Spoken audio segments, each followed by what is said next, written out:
In the world of ultra-luxury cars, where brands are built on perfection, secrecy, and control, very few companies carry as much weight as Bugatti. For decades, Bugatti has carefully crafted an image that goes far beyond just building fast cars.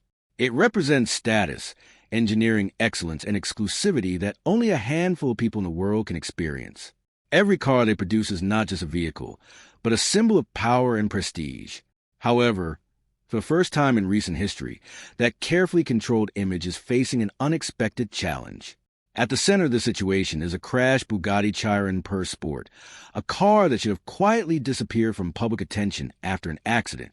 Instead, it has become the focus of one of the most talked about stories in the automotive world. This situation began when a wealthy owner, known online as Fxalexg, made a decision that broke all traditional expectations. Instead of letting the story end with an insurance payout, he chose to buy back the damaged car and take a completely different path. That decision alone was unusual, but what made it truly explosive was what came next. The car was handed over to Mat Armstrong, a well-known YouTuber famous for rebuilding damaged high-end cars. Unlike traditional repair processes that happen behind closed doors, Armstrong decided to document every single step of the rebuild and share it with millions of viewers online. Suddenly, what should have remained a private matter turned into a public spectacle. Every challenge, every repair, and every success was visible to anyone watching. This created a situation that companies like Bugatti are not used to dealing with.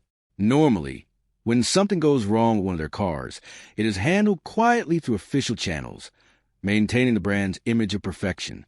But this time, the process was completely out of their control.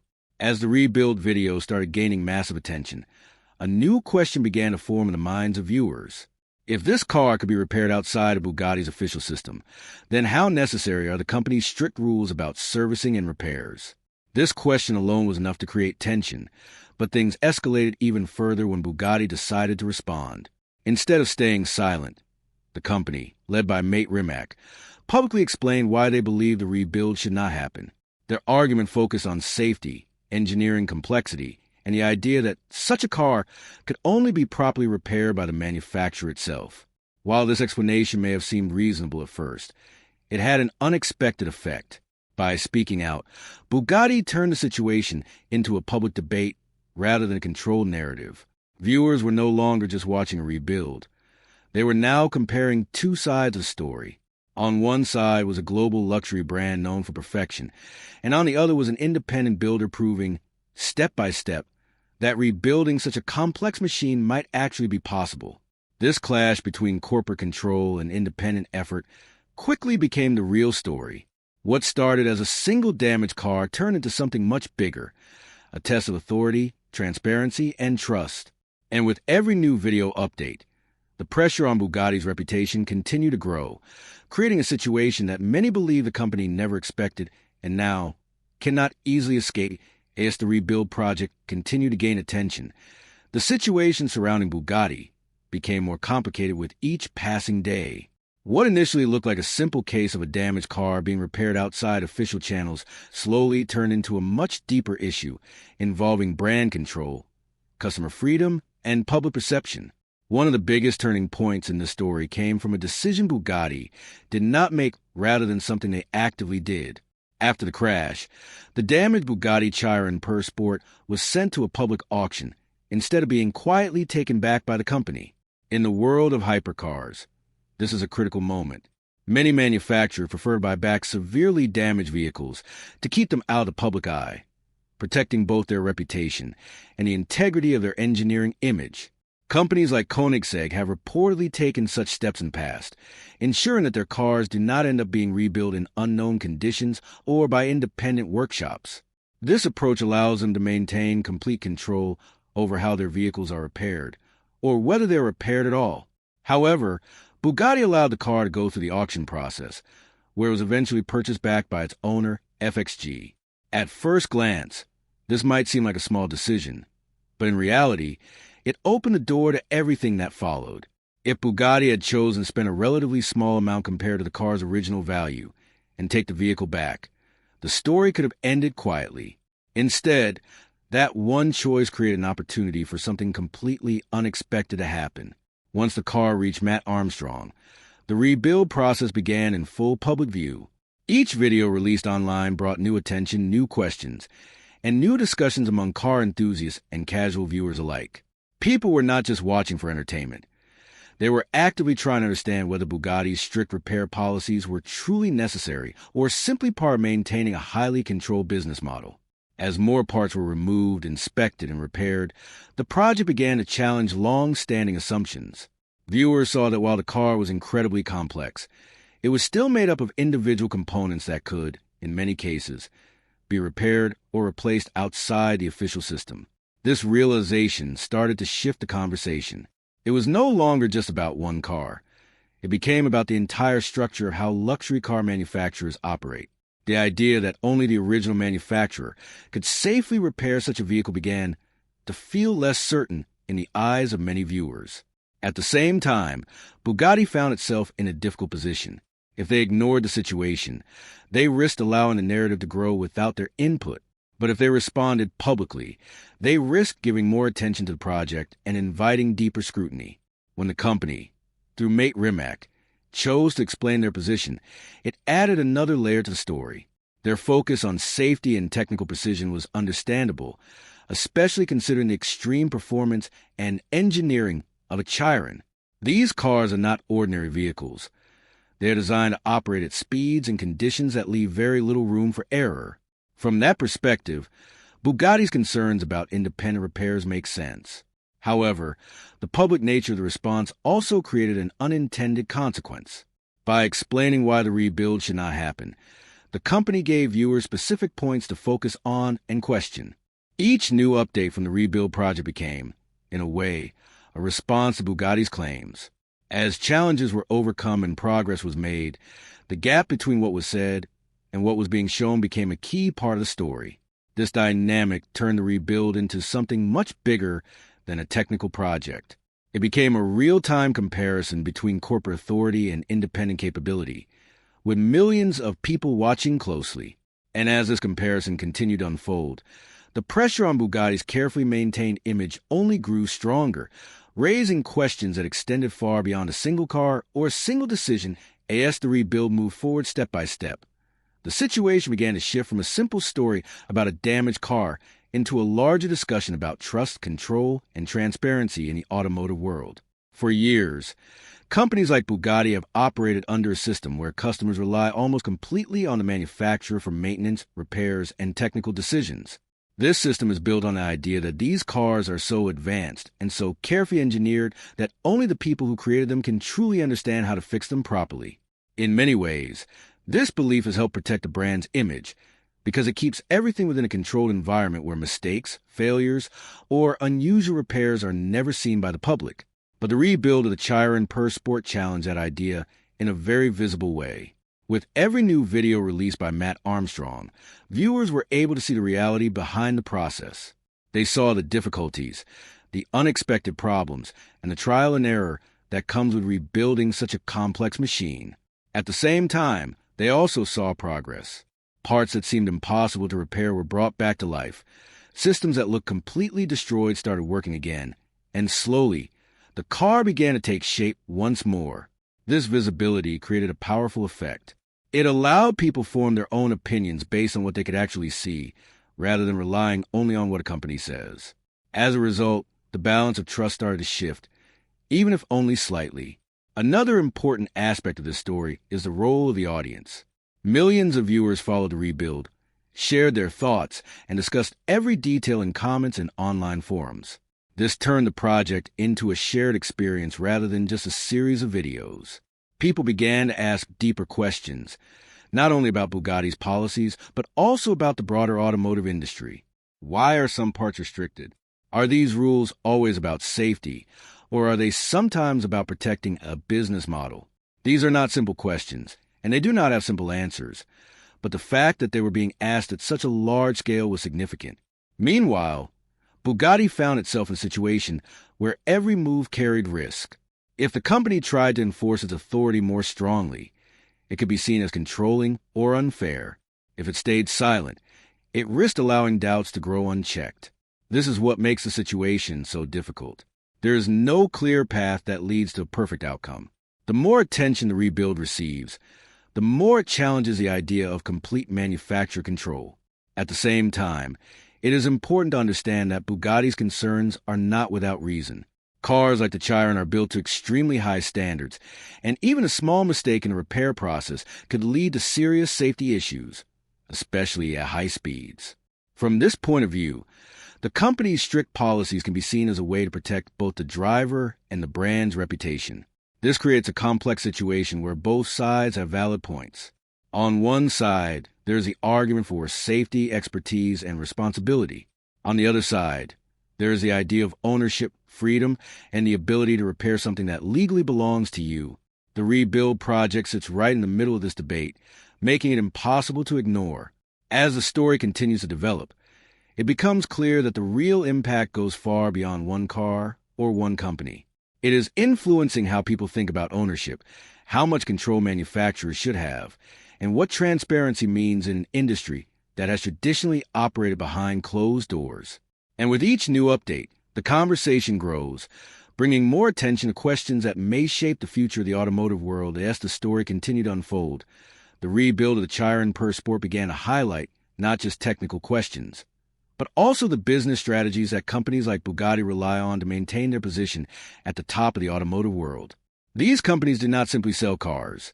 They sell an entire ecosystem built around exclusivity, control, and long-term relationships with their customers. When someone buys a Bugatti, they are not just purchasing a vehicle. They are entering a highly controlled environment where every aspect of ownership, from servicing to repairs, is carefully managed by the manufacturer.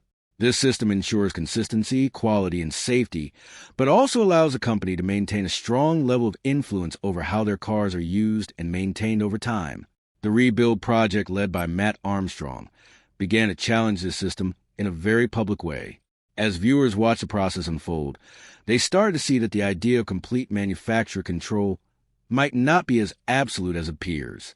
The car, once thought to be impossible to repair outside official channels, was gradually being brought back to life using a combination of skill, creativity, and determination. This created a new kind of narrative, one that suggested that ownership might come with more freedom than previously believed. At the same time, this situation also revealed how difficult it can be for a company to protect its brand image in the age of social media. In the past, incidents like this would have remained largely invisible to the public. A damaged car would be quietly handled, repaired, or removed from circulation without attracting attention. But today, platforms like YouTube have changed the way information spreads. A single project, documented in detail and shared with millions of viewers, can quickly become a global topic of discussion. This shift has reduced the level of control that companies have over their own narratives, forcing them to adapt to a new reality where transparency is often unavoidable. For Bugatti, this has created a situation where every decision is examined closely, not just by industry experts, but by a wide audience with varying levels of knowledge and opinion. Some viewers see the rebuild as proof that the company's restrictions are too strict, while others believe that Bugatti's caution is justified given the complexity of their cars. This division of opinion adds another layer of pressure, as the company must navigate not only technical and legal challenges, but also public perception. Another key factor in this story is the role of communication. When Mat Armstrong chose to address the situation publicly, it demonstrated how modern companies are expected to engage with their audiences. Silence is no longer always seen as a safe option, but speaking out can also carry risks. In this case, the attempt to explain Bugatti's position brought more attention to the issue and encouraged deeper analysis from viewers. Each statement was examined, compared with the progress of the rebuild, and discussed widely online. This created a feedback loop where every new development in the project influenced how the company's words were interpreted. Over time, the rebuild began to represent more than just a technical achievement. It became a symbol of changing dynamics in the automotive industry, where independent creators can influence public opinion in ways that were not possible before.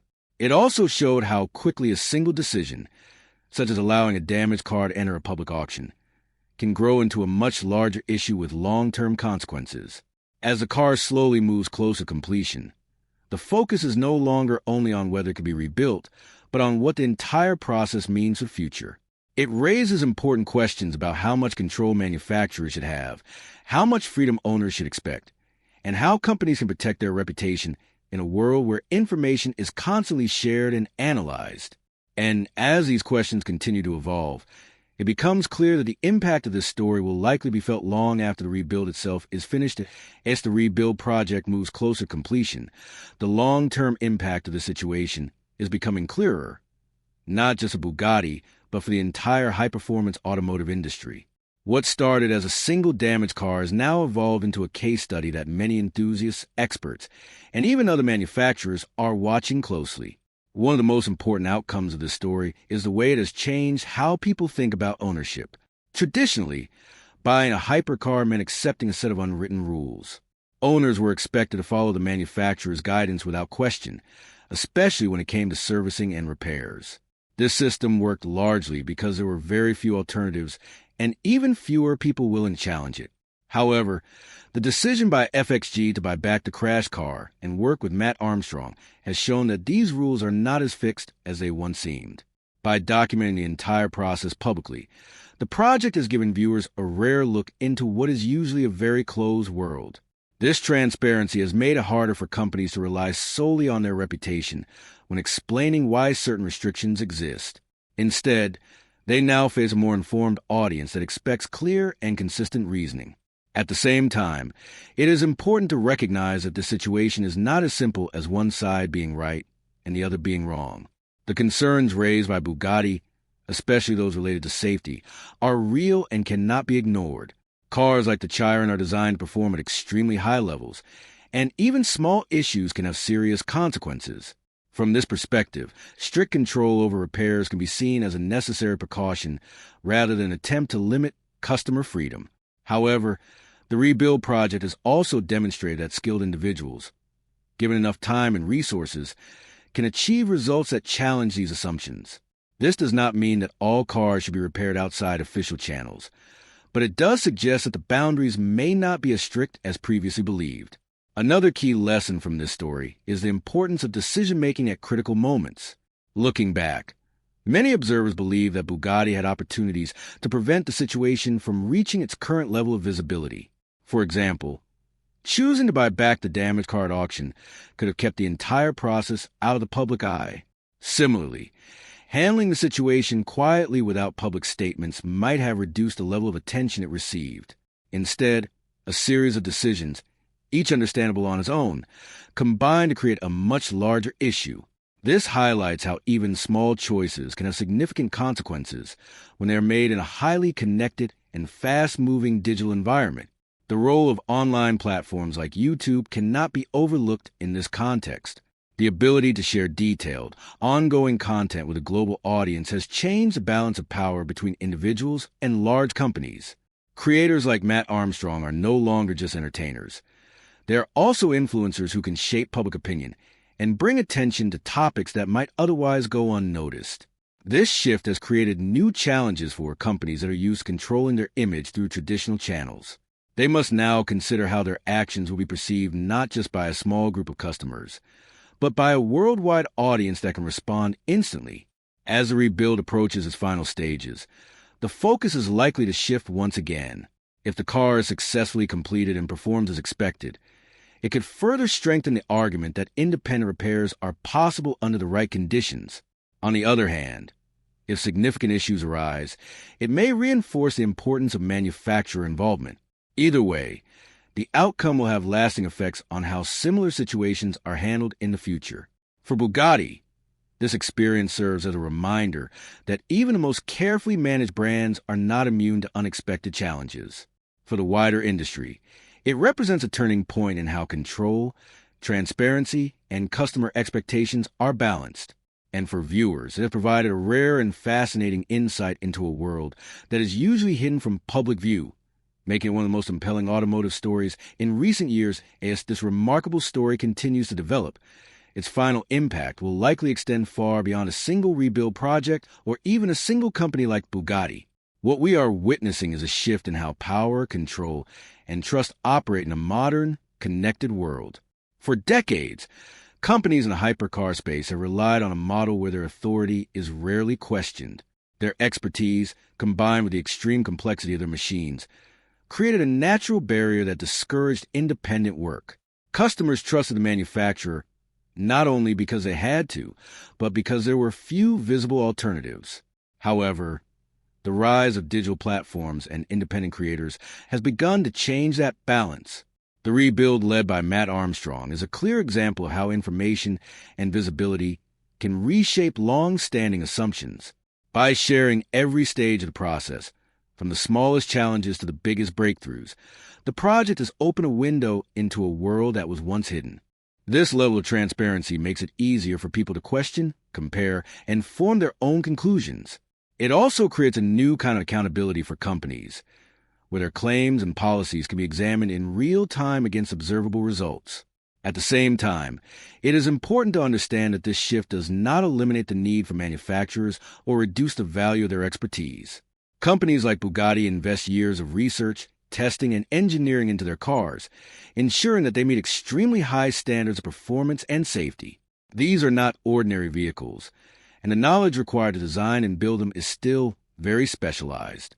What is changing is not the importance of that expertise, but how it is perceived and challenged.